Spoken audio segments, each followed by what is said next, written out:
It doesn't matter where you are in the country. The common hardship home buyers and even renters are facing right now is there's just nothing to buy or rent. And with mortgage rates as high as they are, along with the price tags on homes, it's hard to justify a compromise. Several sources have analyzed that the US housing market is short 6.5 million homes as new household formations increased dramatically since the height of the pandemic.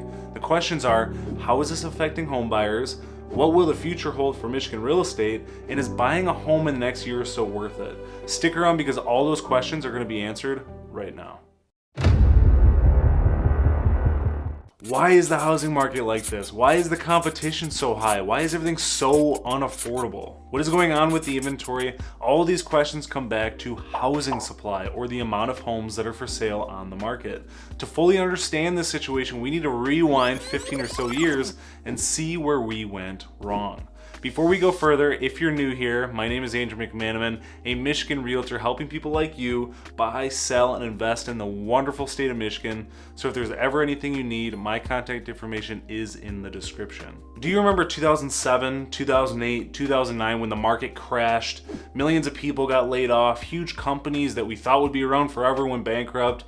There were government bailouts, sketchy loan practices, and the list goes on and on and on. And I'm sure you know the gist of it. Anyway, since that time, we've been moderately conservative when it came to the construction of new homes. Then COVID came around and threw gas in a fire that was already burning just fine. This is a global pandemic, causing material and labor shortages, which fueled yet another slowdown in new construction. The other aspect of this unbalanced housing market people are pointing their fingers at are these institutional investors that have been out competing home buyers and have been blamed for the drastically increased rents and home prices over these last couple of years.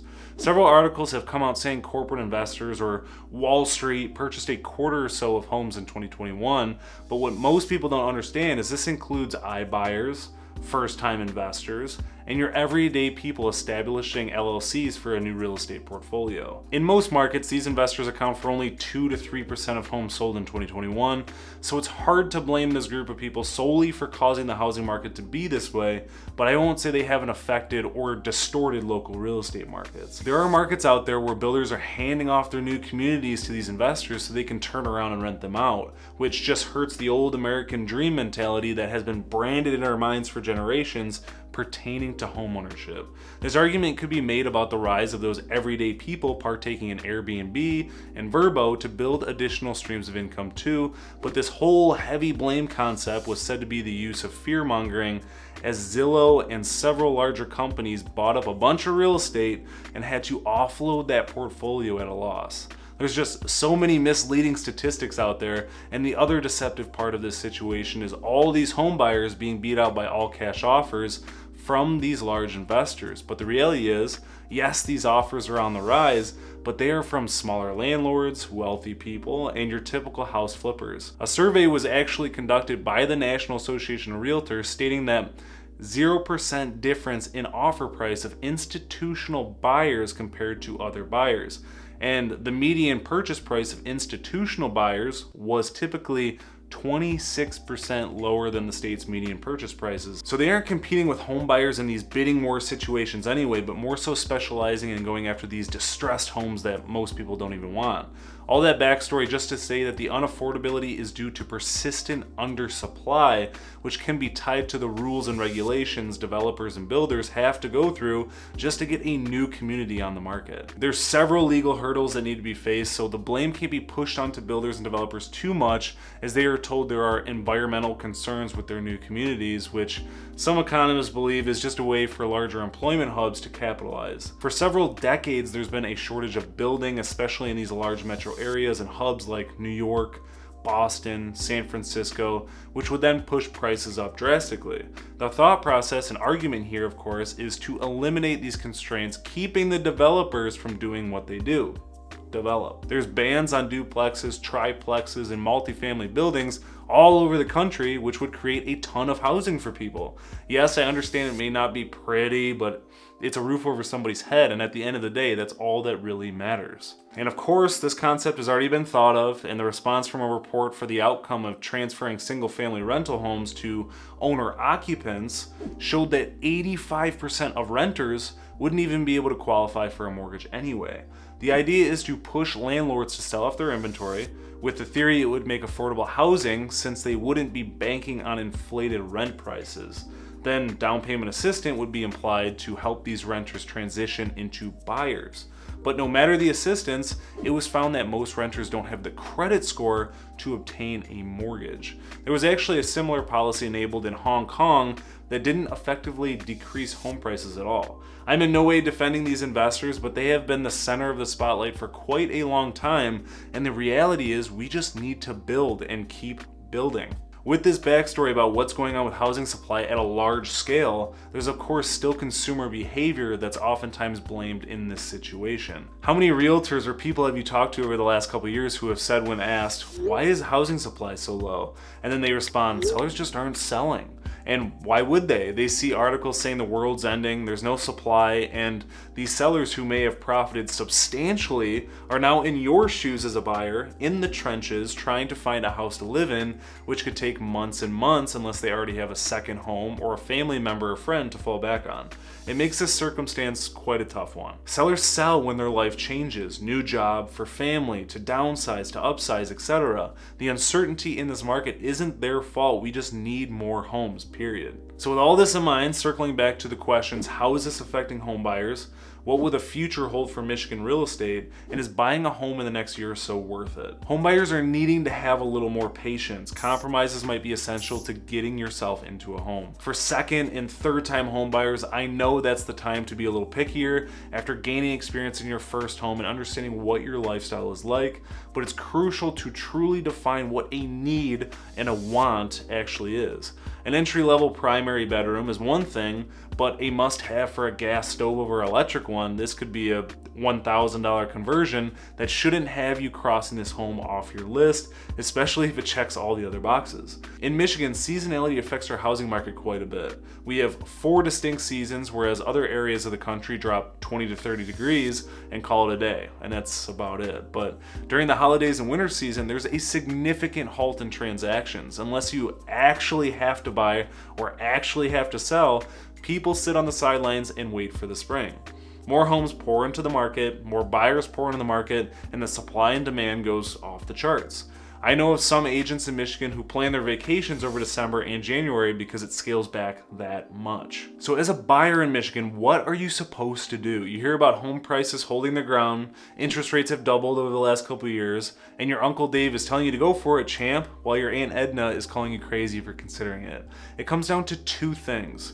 Where are you at in life, and can you afford it? Are you settling down in life and can commit to a home for the next 7 to 10 years or so you can actually have the potential to have your home appreciate in value? Great, then check that box. Can you actually afford a home right now? It's one thing to purchase a home below your means, which is a good idea anyway, but are you going to be stuck living paycheck to paycheck for the next 7 to 10 years and hardly be getting by? Let's leave that box unchecked for a second. But if you can make it happen with current rates and home prices, there's no point in sitting on the sidelines.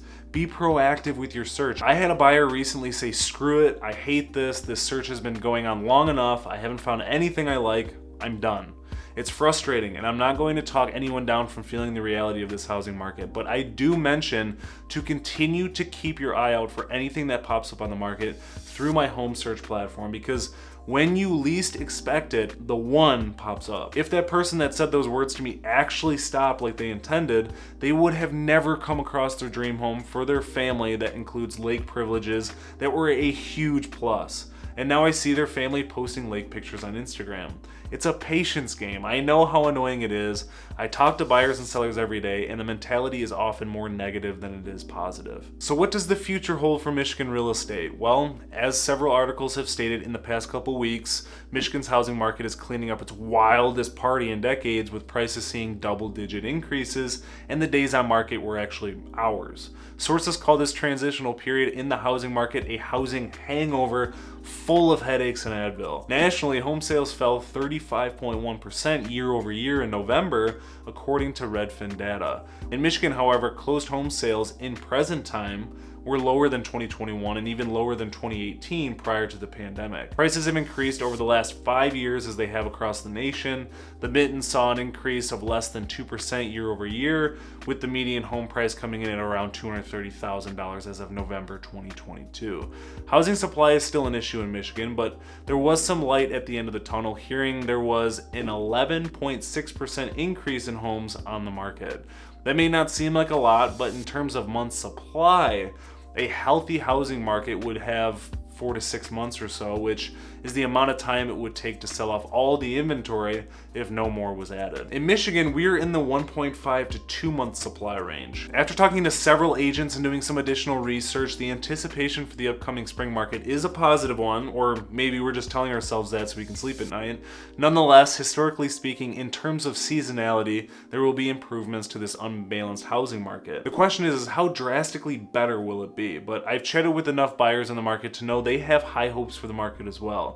As it has been known, a lot of people, not just buyers but sellers, are on the sidelines right now itching to make the move and start their life in a new home. If you're someone looking to buy a home in Michigan and are wondering if this year or next year is a good one to pull the trigger, just revisit the 2 questions I mentioned earlier to ask yourself about life and affordability. At the end of the day, time flies and life goes on whether you're on the roller coaster or not, so if you can make it happen, it never hurts to start the process. But if it's something out of your capabilities at this moment in time, break down a budget and figure out what you need to do to achieve your dreams of homeownership. Maybe it's improving your credit score, paying off debt, saving money. Whatever your barrier is to homeownership, you just need to get in touch with the right people to help you get there. Because I see so many times that people just sit there thinking it won't ever happen because they have never had a conversation or get any sort of advice from a trusted and reliable professional. Believe me when I say it's possible for you in this day and age, because I help people do it. Just don't let anybody tell you otherwise because they bought a 2,000 square foot home with a $40K salary in 1950 for $10,000 in a paperclip. If you were looking to buy or sell anytime in the future, don't hesitate to reach out and I would be happy to help you. I hope this video and the several before have created some value for you. If they have, give it a big old thumbs up, hit that subscribe button, and tap that little bell so you never miss out on an upload. Until next time.